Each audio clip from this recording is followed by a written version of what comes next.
4th, 2016 at 4 p.m.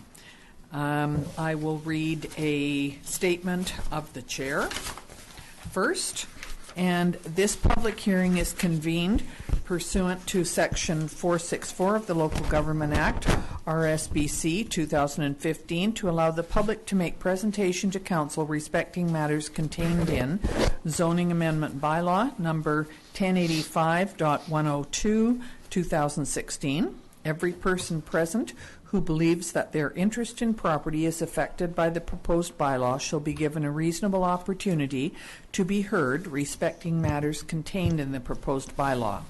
None of you will be discouraged or prevented from making your views known. However, it is important that you restrict your remarks to matters contained in the proposed bylaw. When speaking, please proceed to the microphone and commence your remarks by clearly stating your name and address. If they wish, members of council may ask you questions following your presentation. However, the function of council at this public hearing is to listen to you rather than to debate the merits of the proposed bylaw. In accordance with the council procedure bylaw, presentations by members of the public shall be limited to a maximum of 5 minutes each. If a person has additional information that he is unable to provide within that time frame, he shall be given further opportunity to address council after all other interested members of the public have been heard a first time. Please refrain from applause or other expressions of emotion during this public hearing so that we may ensure as impartial a hearing as possible.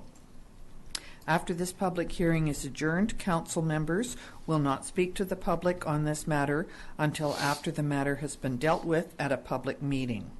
After the public hearing has concluded, council may, without further notice, give whatever effect council believes proper to the presentations made at this hearing.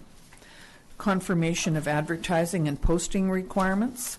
Notice of this public hearing was given in accordance with the Local Government Act and the Community Charter by distributing the notice as follows.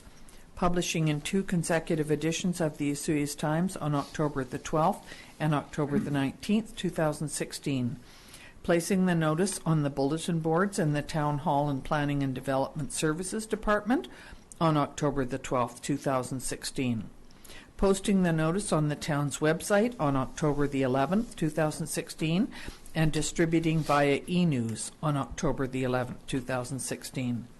Mailing individual notices to all property owners and tenants of properties within 60 meters of the subject property on October the 12th, 2016. Installing the application signage on the subject property on October the 13th, 2016. Summary of a staff report. Zoning Amendment Bylaw number 1085.102, 2016. The purpose of this meeting is to seek public input on Zoning Bylaw Amendment number 1085.102, 2016, which received first and second readings on October the 3rd, 2016. The proposed amendment in this bylaw is to add office and warehouse as site-specific permitted uses for the airport industrial property located between the Osoyoos Airport and Highway 3 and legally described as Lot 1, Plan KAP 89085, DL 2450S, SDYD. This amendment was initiated after the town received an offer to purchase for the subject property. So I will now ask Ms. Huang for the report, please. All right, thank you. So during the October 3rd, 2016 regular open meeting, Council gave first and second readings to the attached Zoning Amendment Bylaw number 1085.102, 2016. The bylaw proposes to add office and warehouse as site-specific permitted uses for the airport industrial property, legally described as Lot 1, Plan KAP 89085, DL 2450S, SDYD. The town is currently the owner of the property and is acting as the applicant for the zoning bylaw amendments after receiving an offer to purchase. And to provide an overview of the site description, The subject property is located on the north side of Highway 3, across from the Buena Vista Industrial Park. The vacant parcel is abutted by agricultural lands in Electoral Area A to the west, the Osoyoos Airport to the north, and other vacant airport industrial lands to the east. It has an approximate total area of 0.405 hectares and has access via Empire Street, which is a frontage road that runs parallel to the highway. As part of the subdivision design for the airport industrial properties by True Consulting, the Empire Street rights-of-way was slightly extended into the front portion of the lot to serve as a turning area for vehicles, since the property is located at the westernmost limit of the road. In terms of the proposed development, in response to the federal government's invitation to submit an expression of interest, the prospective purchaser of the subject property wishes to construct a facility that would accommodate both office and warehouse space on the lot. The facility is required to have a combined office and warehouse space of approximately 790 square meters. Moving on to the policy discussion. The subject property is currently located within the airport's industrial growth area and is designated as industrial in the town's official community plan.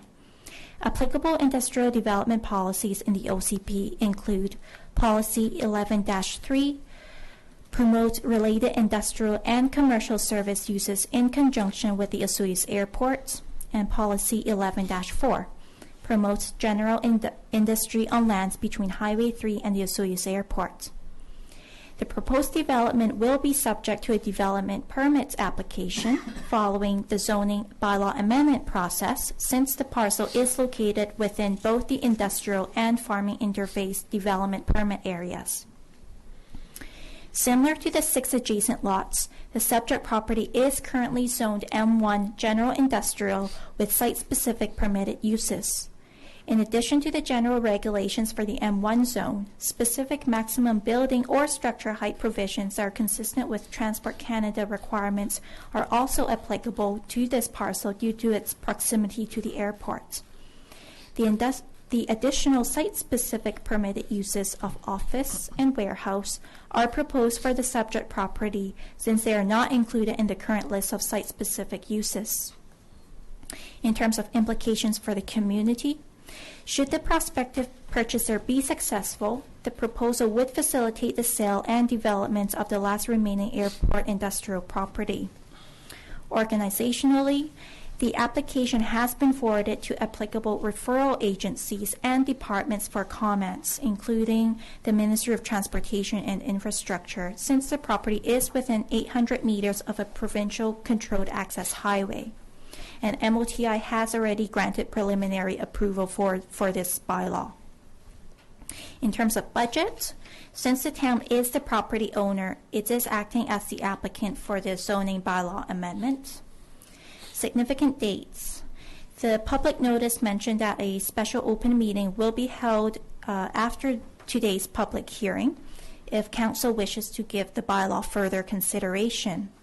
However, staff recommends that the bylaw not receive final adoption until the town has confirmation that the prospective purchaser is successful in receiving the contract for the proposed construction of the facility.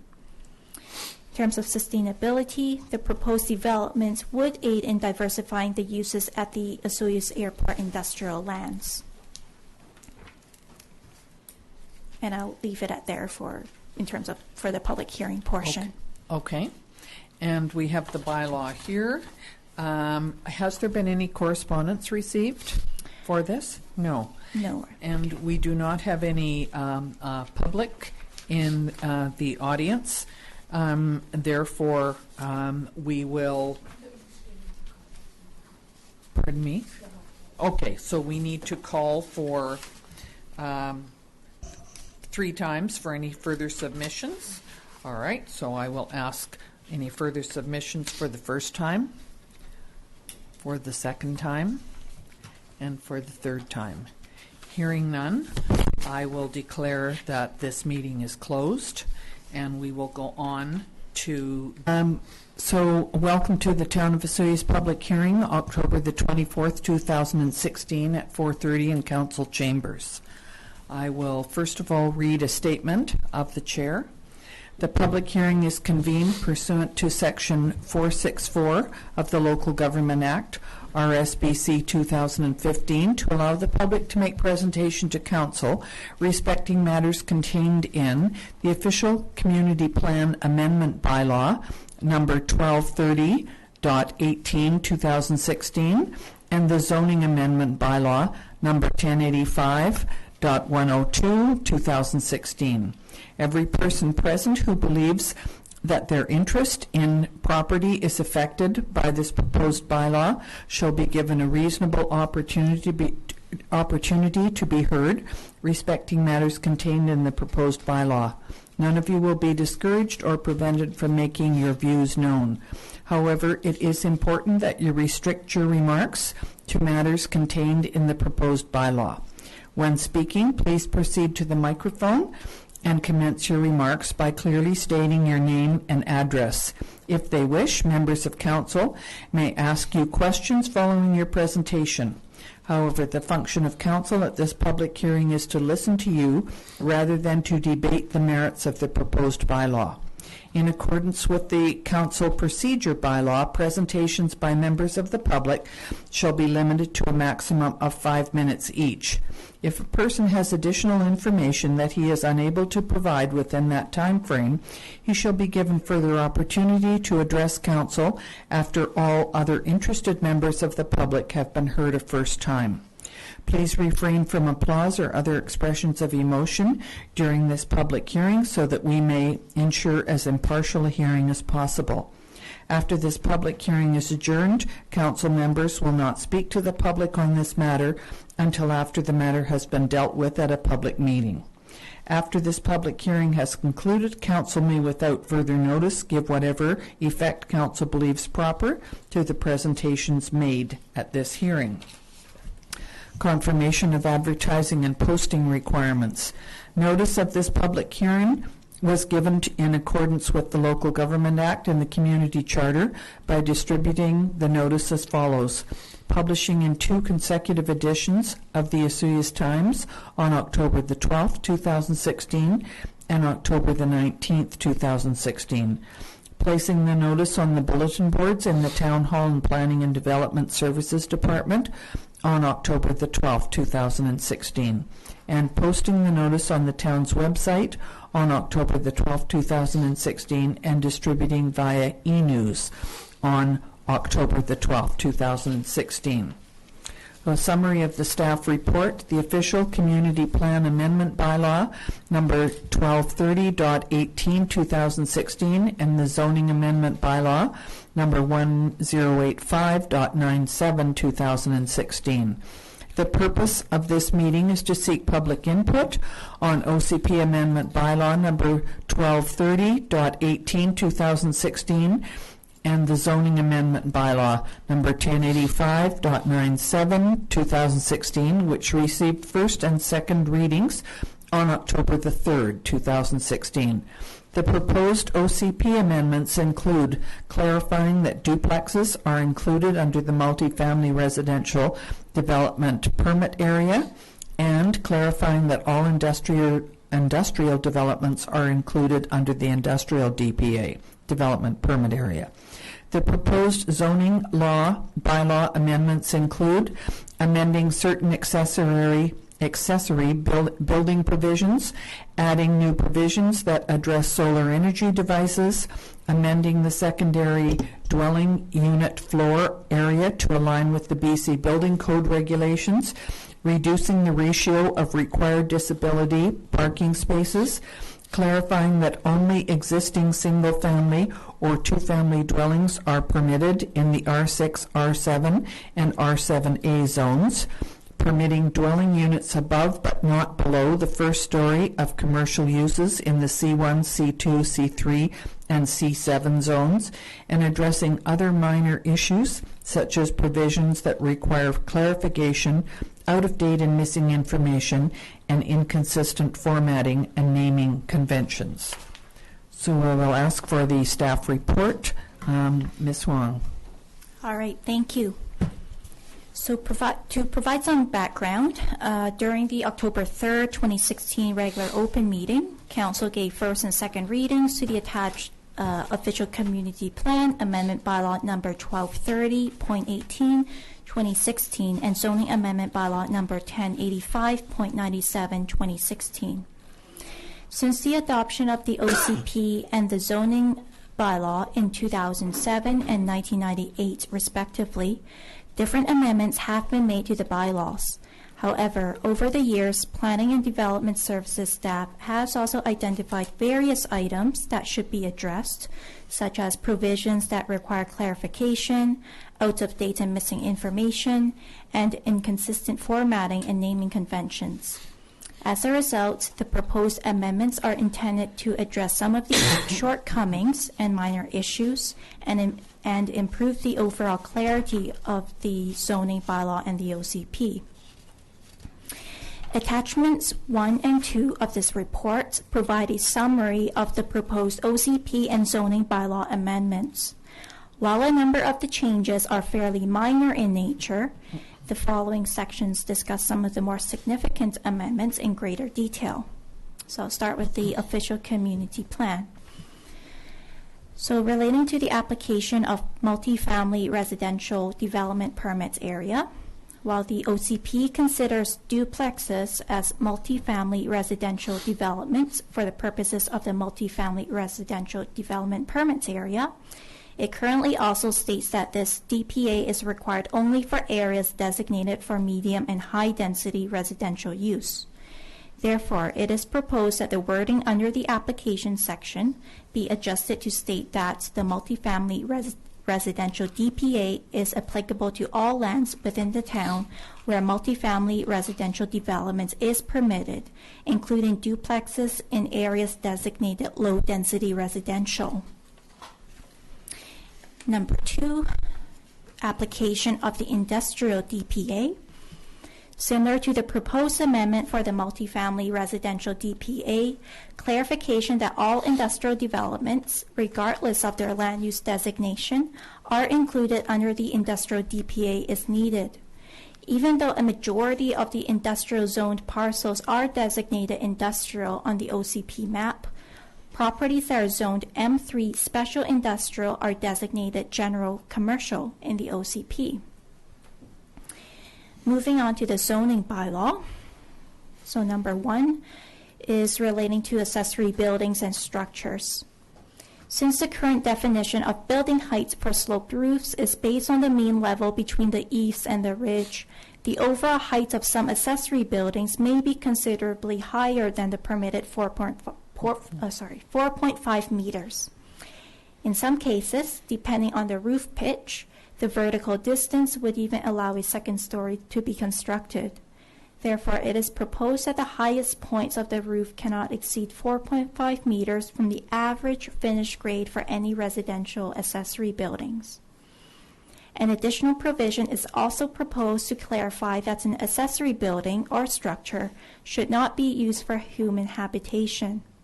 Furthermore, from a streetscape perspective, accessory buildings or structures should not be placed in a front yard. That is, they should be located behind the front face of the principal building. Number 2, solar energy devices. The zoning bylaw currently does not have any provisions that address solar energy devices. Over the recent months, staff has received some complaints regarding the scale of some of these devices. The regulations are meant to provide some standards that specifically address these devices. Number 3, secondary dwelling units floor area. Secondary dwelling units are currently permitted to occupy a maximum 100 square meters or 70% of the gross floor area below the main floor. However, it is proposed that the percentage be amended to 40% of an entire dwelling's gross floor area in order to align with the BC Building Code regulations. Number 4, the number or the ratio of required disability parking spaces. The current disability parking space rate is substantially higher compared to those prescribed in zoning bylaws from other jurisdictions. While some municipalities set the required number of accessible parking spaces based on different ranges of total required spaces, so for example, one accessible space per 10 to 50 required off-street parking spaces, other municipalities, such as the town, base the rates on percentages. Following a review of other zoning bylaws, a rate of 5% rather than 10% appears to be more reasonable. Number 5, single-family or two-family dwellings in the R6, R7, and R7A zones. The R6 medium-density residential, R7 high-density residential, and the R7A high-density residential special zones are intended for denser types of development. Since it is acknowledged that certain properties within these zones may contain an existing single-family or two-family dwelling, the proposed amendment would allow these dwellings that existed as of the adoption date of bylaw number 1085.97/2016 to continue as a conforming use. The amendment is to clarify that the dwellings are only permitted if they have already been established and to prevent underutilization of valuable high-density lands. Number 6 relates to mixed commercial residential uses in the C1, C2, C3, and C7 zones. The zoning bylaw currently states that dwelling units located above and below the first story of commercial uses are permitted in the C1 downtown commercial, C2 shopping center commercial, C3 highway commercial, and the C7 special commercial zones. However, in mixed commercial residential buildings, it is rare for residential units to be located below commercial space. To staff's knowledge, the town does not have an example of this form of development with a legal unit. Therefore, it is proposed that only dwelling units located above the first story of commercial uses are permitted. In terms of implications for the community, no written submissions were received from the public at the time of writing this report. However, all members of the public have an opportunity to be heard and to present any written responses at today's public hearing. Organizationally, the proposed amendments will provide greater clarity to the zoning bylaw and the OCP while making it easier for staff to interpret and implement them. In terms of budget, since this proposal is staff-initiated, the public notice advertisement cost was covered by the town. Significant dates. The public notice mentioned that a special open meeting will be held immediately after the public hearing on October 24th, 2016, if council wishes to give the bylaw further consideration. And lastly, in terms of sustainability, with respect to solar energy devices, the proposed zoning provisions will help regulate the installation of these devices while facilitating the use of renewable energy. Thank you very much. And you have notice in here that you say no written submissions, so we still have no written submissions. No. Okay, thank you very much. So we will now ask if there's anyone in the public who would like to make a presentation to council. Hi.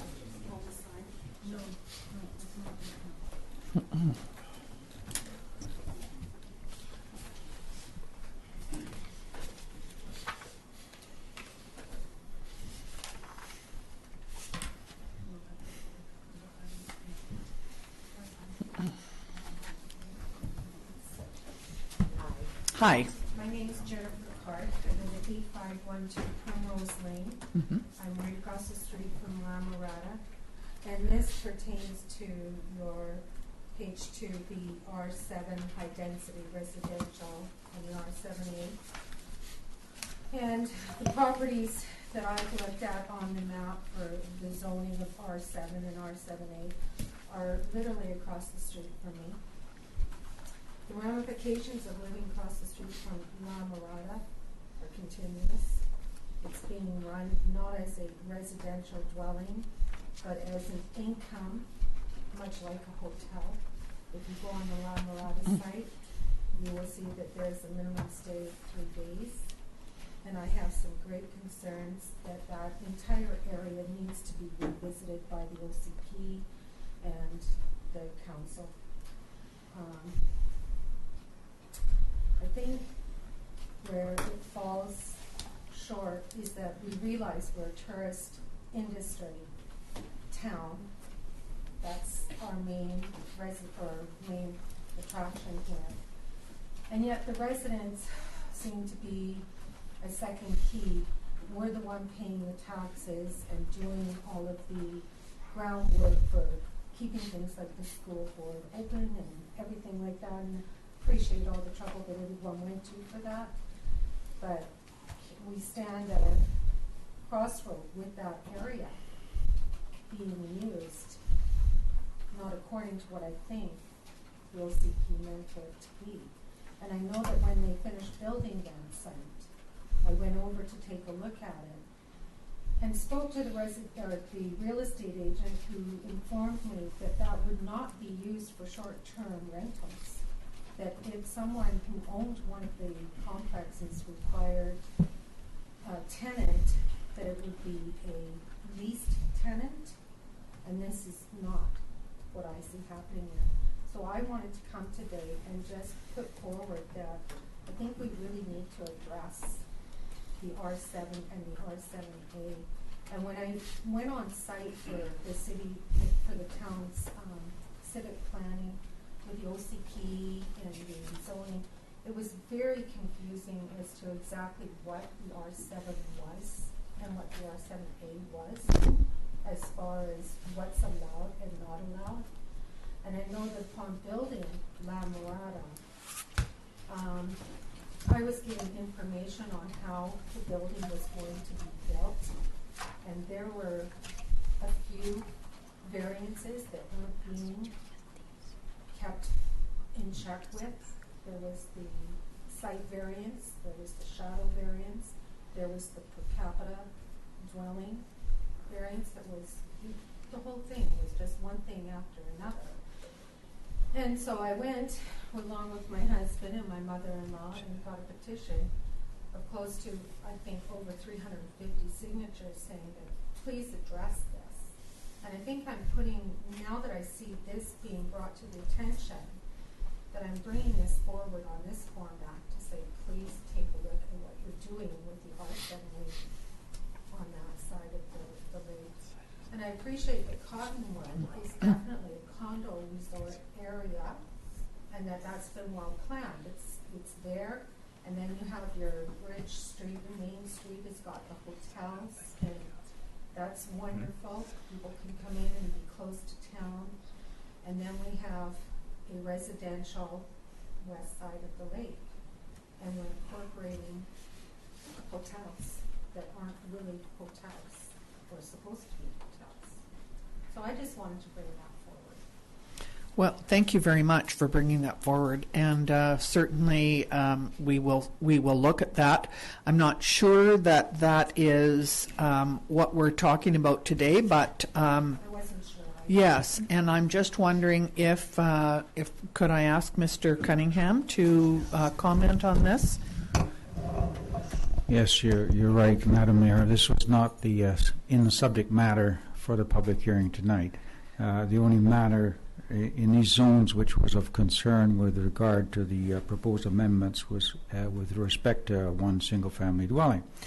What you're talking about is the illegal use of what are called a multiple family dwelling in the two zones that you're talking about. The only legal way that, in fact, people should be able to operate tourist operations in those two zones would be if they had zoning approval for what's called a resort multiple family dwelling. And they do not. We have that use in other areas, but that's not one of them. So this is an ongoing problem. It's not very easy to deal with. We've inquired with legal advice in terms of how we can stop this particular practice, and at this moment it's very, very difficult.